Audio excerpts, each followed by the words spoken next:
16 के श्लोक नंबर 23 में दिखाते हैं आपको।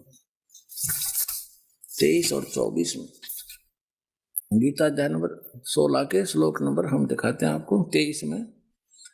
जो पुरुष शास्त्र विधि को त्याग कर अपनी इच्छा से मनमाना आचरण करता है वह न सिद्धि को प्राप्त होता है, न परम गति को और न सुख को ही। अब 24 में बताया कि इससे तेरे लिए, छोड़ में जाएगा 24वां श्लोक, इससे तेरे लिए कर्तव्य की व्यवस्था में कौन से कर्म करने चाहिए भक्ति के, कौन से ना करने चाहिए, शास्त्र ही प्रमाण है।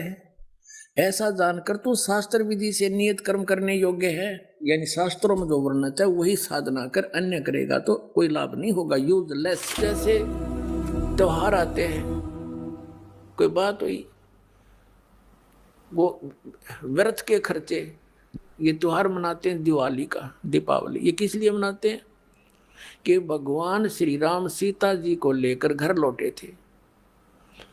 और फिर चलो पहले तो देसी घी के दीप जलाए जाते थे, हवन हो जाता था, वो भी बढ़िया बात थी, लेकिन एक दिन हवन कर देने से बात नहीं बनती।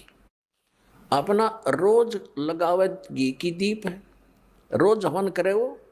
और जब सीता जी को घर से निकाला फिर भी मनाओ तुम उसने, फिर भी दिवाली मना रहे हो। सीता तो घर से निकाल दी गई थी जिसके आने की खुशी में,